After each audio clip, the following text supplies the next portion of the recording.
Bismillahirrahmanirrahim.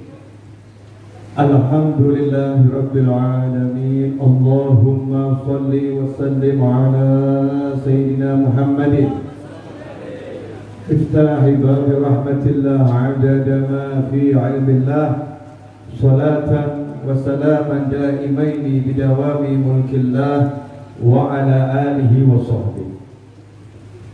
Allahumma salli ala Sayyidina Muhammadin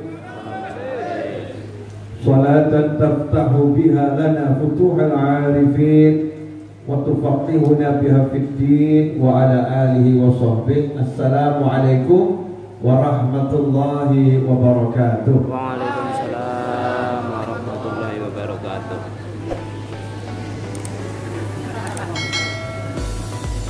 Alhamdulillah, akhirnya nyampe ke sini juga. Mohon maaf saya agak terlambat karena sepanjang perjalanan dari Solo itu hujan. Hujannya lumayan dan rata, lumayan dan rata. Dan kalau kelihatan wajah saya kurang ganteng malam ini, mohon maaf. Karena saya biasa nyopir sendiri, ya, biasa nyopir sendiri. Ya. Beginilah wajah sopir kalau baru turun dari mobil. Ya, wajah sopir kalau baru turun dari mobil. Tapi begitulah perintah Allah Ta'ala. Faiza barohata fansor. Kalau kamu selesai dari satu tugas, jangan berhenti, jalankan tugas yang lain. Tadi saya sopir di mobil, sekarang saya sopir di panggung. Sekarang saya sopir di panggung, beda tipis. Judul kajian malam hari ini memang menyambut menyongsong Isra dan Mi'raj. Tetapi saya pilih bagian menikmati nikmat. Makanya tadi saya duduk, kaki turun ke bawah kurang nikmat. Saya buat selok nikmat, maka saya pilih bersila. Saya pilih bersila. Nikmati nikmat. Dan jenengan yang duduk, kalau kakinya pegel, yang mau selonjor monggo selonjor. Yang ngantuk jangan paksa melek. Ya, silakan tidur. Yang lapar, sampingnya ada makanan dimakan. Kalau nggak ada, yang di samping boleh dimakan. Yang di samping boleh dimakan. Pokoknya nikmati, dinikmati hidup. Yang penting di jalannya Allah Subhanahu wa Ta'ala. Jangan sampai hidup cuma sebentar terus nggak nikmat. Padahal doanya tiap hari, Rabbana atina fid dunya hasanatan wa fil akhirati hasanatan wa qina adzabannar. Mintanya hidup enak di dunia, hidup yang baik di dunia, hidup yang baik di akhirat, selamat dari siksa api neraka dengan perlindungan Allah Subhanahu wa Ta'ala. Karena gak ada orang bisa selamat dari api neraka dengan amal solehnya, gak ada. Amal soleh gak jamin orang selamat dari siksa api neraka. Karena itu doanya, waqina adzabannar. Tolong ya Allah, kamu yang melindungi kami dari siksa api neraka. Gak pamer amal, gak pamer taat, merendah, menghina, menghamba pada Allah Subhanahu wa Ta'ala. Nah, kalau pengen hidupnya enak, resepnya cuma satu, syukur. Bu, maaf ya Bu ya, banyak ibu-ibu gagal masuk surga gara-gara bab yang satu ini. Bu, kok wajahnya berubah kan? Ngantuk. Banyak ibu-ibu yang gagal masuk surga gara-gara yang satu ini. Sholatnya bagus, puasanya bagus, cari ilmunya bagus, zikirnya bagus, ya, ibadahnya bagus. Ada satu bagian yang kurang bagus, ini menyebabkan susah masuk surga. Apakah itu? Itu adalah yang disabdakan Nabi Muhammad SAW. Aku ketika melihat neraka, kulihat kebanyakan penghuninya adalah kaum wanita. Maka ditanya apa itu sebabnya? Rasul menjelaskan, takfurnal ashir. Kalian para istri ini suka melupakan jasa suami. Suka melupakan jasa suami. Bu, suaminya berjasa enggak? Banyak atau dikit? Banyak. Ibu pernah ngeluh enggak? Nah itu sering ngeluh. Ngeluh itu karena lihat lebihnya suami atau kurangnya suami. Lihat kurangnya, betul. Jadi karena lihat kurangnya akhirnya ngeluh. Karena ngeluh akhirnya masuk. Saya gak ngomong lu. Karena ngeluh sebelum neraka di akhirat, udah dapat neraka di dunia. Apa itu? Gak enak hidupnya, bertengkar dengan suaminya, suntuk suasana hatinya. Kenapa? Karena gak nurut sama Allah Ta'ala dan gak nurut kepada Nabi Muhammad Sallallahu Alaihi Wasallam. Takfurnal ashir, suka gak bisa melihat kebaikan suami. Contohnya ibu-ibu lebih paham dari saya. Betul ya Bu ya? Suami pergi cari nafkah dari pagi sampai malam pulang. Waktunya bayar-bayar, ya bayar-bayar sebisanya. Waktunya bayar-bayar sebisanya. Tapi giliran satu hal saja, suaminya itu kok lupa hari ulang tahunnya ibu, bisa marahin. Betul nggak? Ada nggak yang model begitu? Mungkin ibu tidak, tapi ada nggak yang model begitu? Ada nggak yang model begitu? Apalagi lupa hari perkawinan. Ibu udah siapkan masakan enak, ini hari unta perkawinan kita. Masya Allah. Rupanya suami pulang terlambat, cari nafkah. Biasa datang itu jam 5 sore, datang jam 9 malam. Mohon maaf Bu, damai nopo perang. Tuh perang, ngaku perang. Takfurnal ashir, kurang bisa mensyukuri nikmat yang Allah berikan lewat suami. Karena al-mun'im huwallah, yang ngasih nikmat itu Allah, bukan suami. Ar-Razzaq huwallah, yang ngasih rezeki Allah, bukan suami. Maka apapun pemberian yang datang dari suamimu, lihat pemberinya adalah Allah Subhanahu wa ta'ala. Apa janji Allah? La in syakartum la azidannakum wa la in kafartum inna azabi lasyadid. Kalau kalian syukur pasti aku tambah, kalau kalian kufur ingat siksaku teramat pedih. Nah ini banyak orang gagal di situ Pak, termasuk bapak-bapak. Di bapak-bapak ini juga gagal syukur. Masya Allah, bojo ya no, istri punya, kerjaan ada, itu kok sambat terus. Urip kok koyo ngene ya, urip kok koyo ngene ya, hidup kok seperti ini, hidup kok seperti ini. Padahal punya anak, anaknya yang lucu, anaknya yang menyenangkan. Gara-gara cuma satu bab saja, satu bab dan babnya paling tipis dalam kehidupan dunia ini, bab duit, 4 huruf, DUIT, duit. Masya Allah, mumet gara-gara duit, sumpah gara-gara duit, pegel hati gara-gara duit, padu gara-gara duit, pisah sama keluarga gara-gara duit. DUIT, duit satu ini.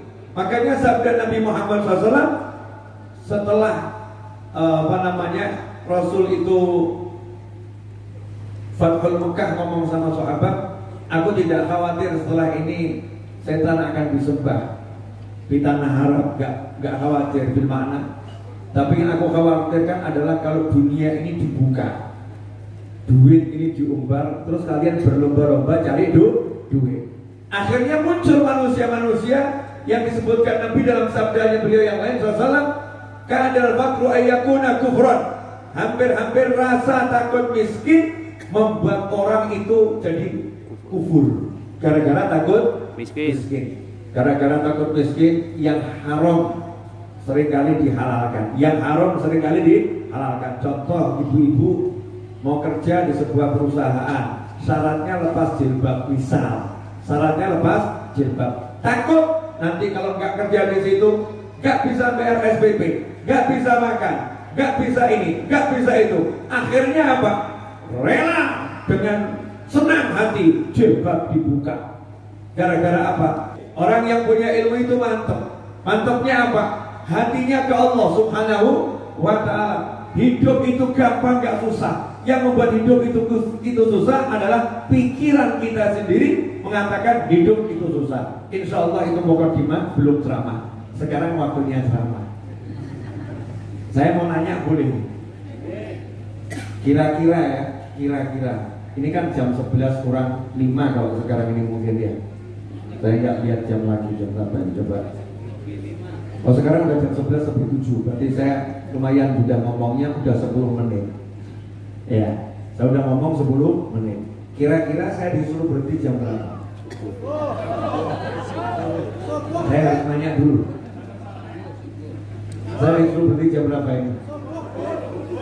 Oke, jadi saya lagi di tengah-tengah manusia yang nggak punya perasaan. Udah saya bilang dari Solo saya nyupir sendiri, turun dari mobil langsung ke panggung langsung ceramah, suruh berhenti subuh. Ya, ini murid-murid yang baiknya luar biasa. Oh kangen, alhamdulillah. Jangan khawatir, yang kangen sama saya gampang, cari di YouTube, di download, di sawang terus. Insya Allah. Alhamdulillah. Saya ini mau ngomong panjang-panjang nanti juga manfaat, ngomong pendek-pendek ya kurang manfaat. Gak ngomong mungkin jadi manfaat. Lalu amanatnya guru saya itu ya rada aneh tapi ya bener. Kamu kalau mau ceramah jangan mikir. Kalau ada yang diomongkan diomong, gak ada yang menengok. Enak ya? Enak gak begitu? Enak ya? Jadi hidup juga seperti itu. Kalau ada duit jadi dinikmati, gak ada yang dinikmati. Sanggup gak Bu? Bu, ada duit dinikmati, gak ada dinikmati. Sanggup gak? Saya mau nanya sama ibu-ibu, topik tolong dijawab jujur dan bapak-bapak dilarang komentar. Tolong Pak jangan komentar. Bu, punya suami itu menyenangkan tidak? Mana yang lebih menyenangkan? Punya suami atau punya duit? Bapak jangan komentar, sabar. Bapak jangan komentar. Bu, mana yang lebih menyenangkan? Punya suami atau punya duit? Jangan kaget loh Pak. Itu tadi 50-50, 50% suami, 50% duit. Saya belum percaya Pak. Saya melihat ini hampir 100% lebih menyenangkan duit. Hampir 100%. Boleh saya buktikan ya Pak? Jadi biar Anda sadar Anda tidak begitu menyenangkan bagi istri. Tenang. Bu, suami pulang gak bawa duit, pulang gak bawa duit, pulang gak bawa duit. Kamu seneng gak? Jujur, ini di depan masjid loh.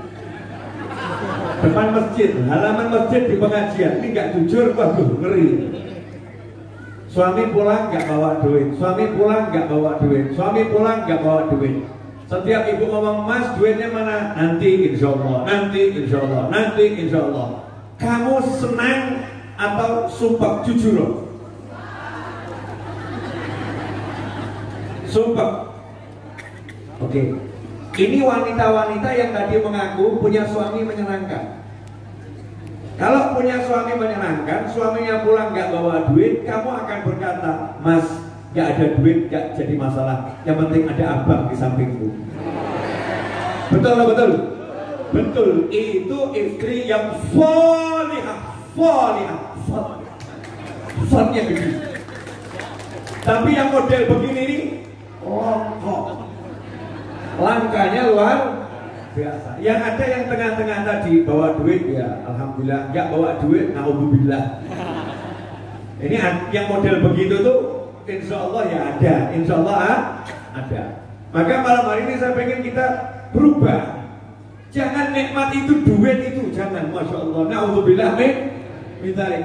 Saking jeleknya yang namanya duit, yang namanya harta, yang namanya bodoh itu ya, mati disuruh ninggal. Gak boleh dibawa. Bahkan hukum negara mengharuskan hartanya orang mati itu jadi warisan. Betul ya? Gak boleh ikut dikubur, gak boleh ikut dikubur. Harus ditinggal untuk ahli waris. Saking weleknya, gak bisa dibawa ke sana, gak bisa dibawa ke akhirat. Bu, boleh saya sedikit mencerahkan hati ibu. Biar pulang dari sini, walaupun suaminya gak punya duit, kamu bahagia. Gak ikhlas Pak kalian. Dan ngomong Habib tak perlu dicerahkan. Kenapa? Budaknya lebih menyenangkan. Begini loh Bu. Mohon maaf ya Bu ya. Saya mau ngomong tapi agak gak enak. Gak apa ya. Hartamu yang paling berharga apa? Dirimu, saya nggak ngomong di luar dirimu. Dirimu, bu, ibu-ibu, jenengan. Yang paling berharga apa? Bukan masalah batiniah. Diri, fisik ini. Yang paling berharga apa? Kehormatan, betul.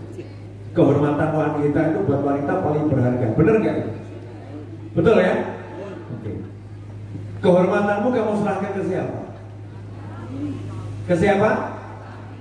Suami, benar. Bayarnya berapa? Ini lifetime, seumur hidup, betul kan ya? Bayarnya berapa suami? Gratis gimana? Bayar bro. Itu waktu akad nikah itu kan ada kobil tuh ya, kemudian ada mahar, benar? Bayarnya pakai mahar. Berapa mahar ya bu? Saya kelasnya titik, maharnya sedikit, betul kan ya? Artinya ibu udah dengan ikhlas mengatakan pada suami, I'm yours, aku milikmu, betul? Oke. Pak, saya mau nanya Pak, kalau bapak lagi butuh duit, kebetulan istri punya emas 5 kilo,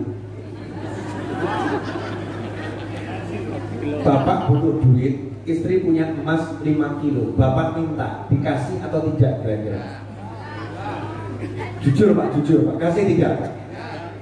Pengakuan suami tidak dikasih, ibu-ibu tolong jawab dengan lantang, serahkan atau simpan? Jujur. Iki ya Allah, latar masjid. Anda punya uang emas 5 kilo, suami butuh, ngeluarkannya enteng atau abot? Enteng atau abot? Berat atau ringan? Berat. Oke. Kamu serahkan kehormatanmu ke suami, berat atau ringan? Kehormatannya diserahkan kepada suami, ringan. Duitnya diserahkan kepada suami, berat. Berarti duitmu lebih berharga dari kehormatanmu. Ngeri. Betul ibu-ibu? Mau jadi wanita yang seperti itu? Mau jadi wanita yang kehormatanku murah, duitku mahal? Mau? Makanya kalau suami gak punya duit, engkau harusnya berkata pada suami, sayang, kehormatanku aja menjadi milikmu, apalagi sekedar harta benda yang gak ada arti.